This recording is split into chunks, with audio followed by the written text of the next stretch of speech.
Praise the Lord. കർത്താവിന്റെ പരിശുദ്ധമേറിയ നാമം വാഴ്ചപ്പെടുമാറാകട്ടെ. ഈ പ്രഭാതത്തിൽ ദൈവത്തിന്റെ ശബ്ദം എനിക്ക് കേൾക്കണം. എന്റെ പിതാവിന് എന്നോട് എന്താണ് സംസാരിക്കുവാനുള്ളത്? ഈ പ്രഭാതത്തിൽ എന്നോട് എന്താണ് പറയാനുള്ളത്? ആർത്തിയോടെ ദൈവാധിപതിയായിരിക്കുന്ന എല്ലാ ദൈവമക്കൾക്കും ഒരിക്കൽ കൂടെ ക്രിസ്തുയേശുവിൽ സ്നേഹവന്ദനങ്ങൾ. തിരുവചന ചിന്തയ്ക്കായി 139 സങ്കീർത്തനം അതിന്റെ 7 വാക്യം.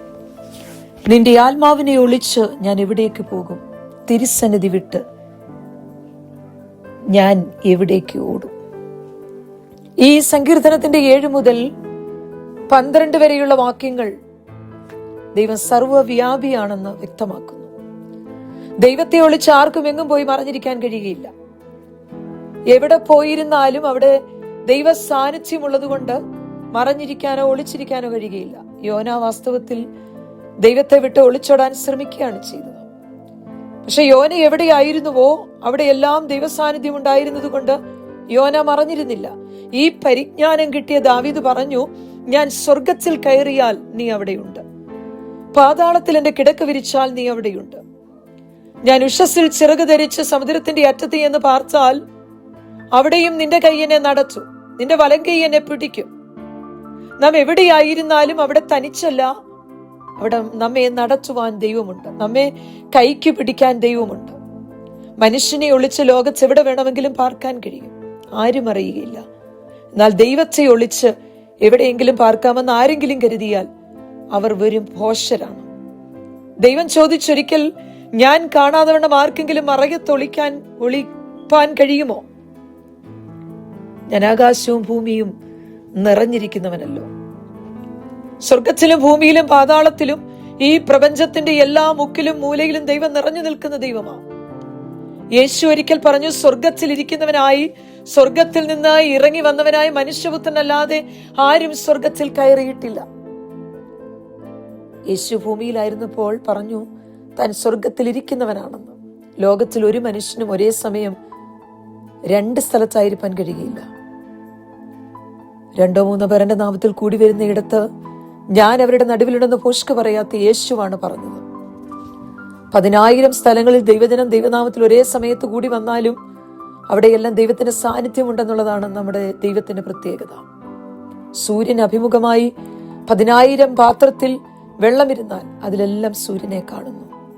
ലോകാവസാനത്തോളം എല്ലാ നാളും ഞാൻ നിങ്ങളോടുകൂടെ ഉണ്ടെന്ന് അരുളി ചെയ്ത കർത്താവ്, ദൈവജനം ലോകത്തിൽ ഏത് സ്ഥലത്ത് എപ്പോഴായിരുന്നാലും ദൈവം അവരുടെ കൂടെയുണ്ട്. ഇരുട്ടെന്നെ മൂടിക്കളയട്ടെ, വെളിച്ചം എന്റെ ചുറ്റും രാത്രിയായി തീരട്ടെ എന്ന് പറഞ്ഞാൽ ഇരുട്ടുപോലെ നിനക്ക് മറവായിരിക്കുന്നില്ല. ഇരുട്ടിൽ നടക്കുന്ന കാര്യങ്ങളും പകൽ കാര്യങ്ങൾ കാണും പോലെ കാണാൻ കഴിയുന്നവനാണ് നമ്മുടെ ദൈവം എന്ന് പറയുന്നത്. വെളിച്ചത്തിൽ ദൈവസാന്നിധ്യം ഉള്ളതുപോലെ ഇരുട്ടിലും ദൈവസാന്നിധ്യമുണ്ട്.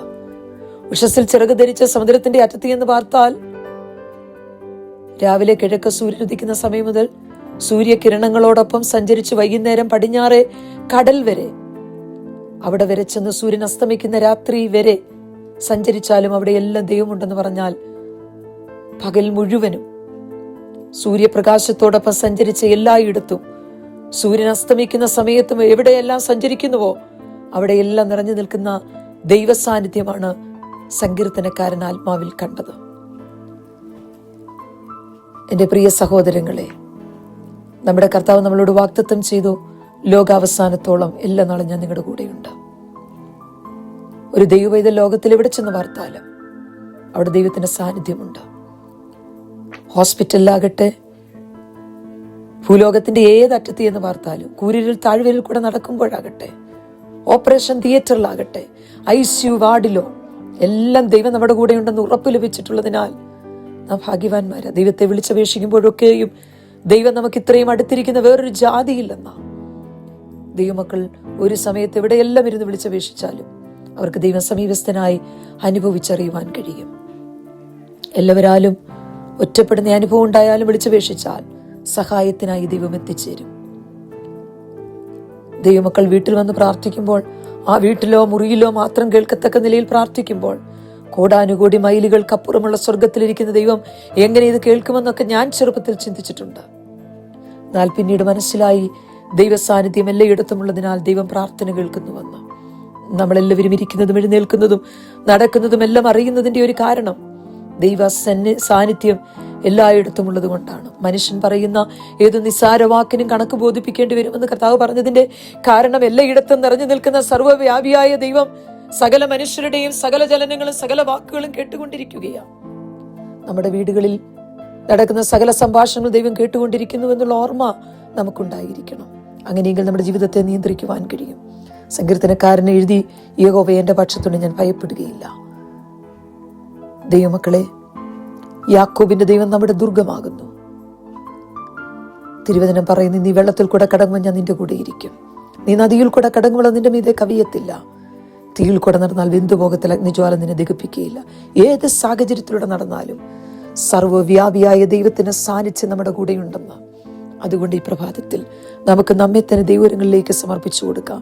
കർത്താവെ, എൻ്റെ വാക്കുകളോ എൻ്റെ പ്രവൃത്തികളോ എൻ്റെ ചിന്തകളോ നിരൂപണങ്ങളോ സകലതും അങ്ങ് തിരിച്ചറിയുന്ന ദൈവമാണ്. അതുകൊണ്ട് തന്നെ ഈ ക്രിസ്തീയ ജീവിതം വിജയകരമായി പൂർത്തീകരിപ്പാൻ, ദൈവത്തോട് ചേർന്ന് നടപ്പാൻ എന്നെ സഹായിക്കണമേ. ഈ വചനങ്ങളാൽ ദൈവം നമ്മെ അനുഗ്രഹിക്കട്ടെ. ആമേൻ.